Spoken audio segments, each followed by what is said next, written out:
Amnesty scheme को मेरी और मेरी पार्टी मुस्तरद करती है। जब बार बार आप डाकुओं को ये स्कीम्स दे देते हैं तो मैं सवाल पूछता हूं कि जो लोग ईमानदारी से इस मुल्क में टैक्स देते हैं वो तो बेवकूफ़ लोग निकले ना। पहले चोरी करो, टैक्स ना दो, करप्शन करो, थोड़ी देर के बाद एक स्कीम आ जाएगी, सारा आपका काला धन सफ़ेद हो जाएगा, ब्लैक का पैसा वाइट हो जाएगा। ये कौन सी दुनिया देती है इतनी एमनेस्टी स्कीम्स? और कितनी एमनेस्टी स्कीम कामयाब हुई करप्शन की को प्रमोट करने के लिए? हम इसके खिलाफ। मुझे अफसोस से कहना पड़ता है कि रूलिंग एलीट अपने लिए एमनेस्टी स्कीम लेके आती है ब्लैक का पैसा वाइट करने के लिए। जिन्होंने एमनेस्टी ली है सबको इन्वेस्टिगेट करेंगे। जब मौजूदा निज़ाम कायम हुआ तो दो बड़े नारे लगाए गए थे और दो बड़े वादे किए गए थे और दो बड़ी तवक्कुआत वाबस्ता की गई थी। एक तो ये कि निज़ाम के अंदर से खुद बताया गया था कि करप्शन की वजह से जो पैसा मुल्क से बाहर जा रहा है या हेमरेज जो हो रही है उसको हम रोक पाएंगे। उसका नतीजा आपने देख लिया।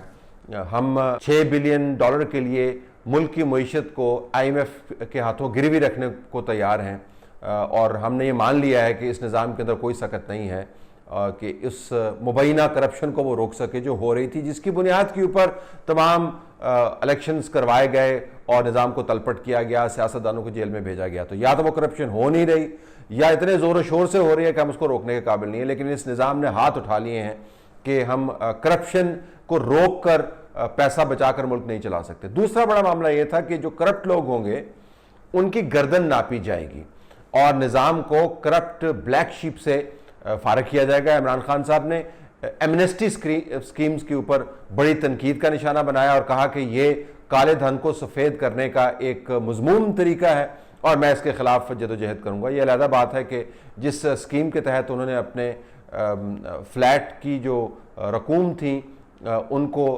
हलाल किया, वो भी एक एमनेस्टी स्कीम ही थी। बहरहाल वो माजी का किस्सा है। दरमियान में उन्होंने बड़े वादे किए। अब हुकूमत एक एमनेस्टी स्कीम ला रही है जिसके तहत काले धन को सफ़ेद करने का ज़बरदस्त बंदोबस्त किया गया है। मैं ज़ाती तौर पर एमनेस्टी स्कीम्स के बिल्कुल ख़िलाफ़ नहीं हूँ, लेकिन पूछ परतीत का हक हुकूमत के पास होना चाहिए अगर हुकूमत के पास कोई अपनी मॉरल अथॉरिटी है। ये नहीं हो सकता कि आप बदतरीन तरीक़ों से, बदनमानी से इकट्ठे किए गए पैसों को मुकम्मल तौर पर कानूनी छाता फ्राहम कर दें और पूछ परतीत ना करें। बहरहाल हुकूमत ने ये इंतज़ाम कर दिया। तो दूसरा वादा भी अब आप समझें गटर की नज़र हो गया है। अब उस वादे के ऊपर मज़ीद बात नहीं होगी कि हम काले धन को सफ़ेद नहीं होने देंगे, लोगों की गर्दनें नापेंगे।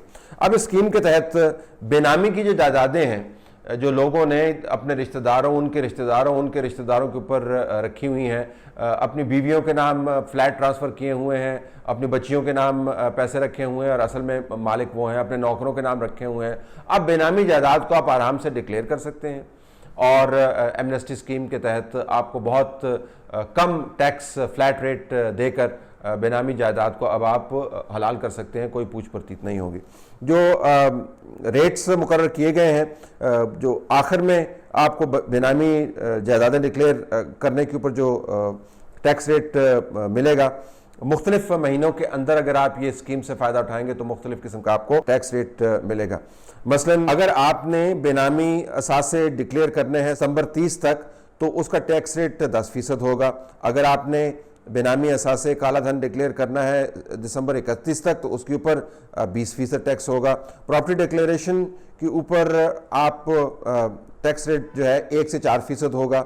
जून 30 तक जो टैक्स रेट है वो फ्लैट है, सिर्फ 1% टैक्स दे के आप काले धन को आराम से सफ़ेद कर सकते हैं।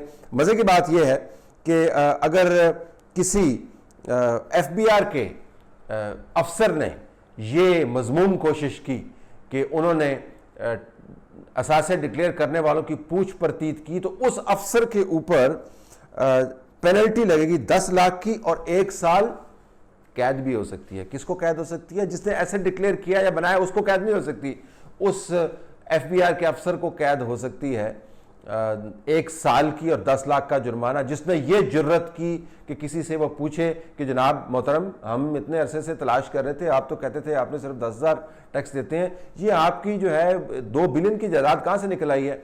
ऐसा अब कोई अफसर करने की जुर्रत नहीं कर पाएगा।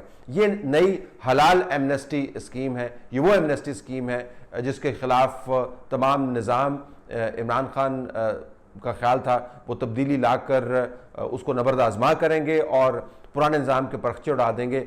अब सिर्फ एमनेस्टी स्कीम ही नहीं है, अब एमनेस्टी स्कीम के तहत जो डिक्लेयर्ड शुदा असासे हैं उसके ऊपर अगर कोई बाज़मीर अफसर ज़मीर की चुभन से तंग आकर किसी से पूछ लेता है कि जनाब ये आपने एसेस बनाए कैसे हैं, तो वो 1 साल जेल में जाएगा।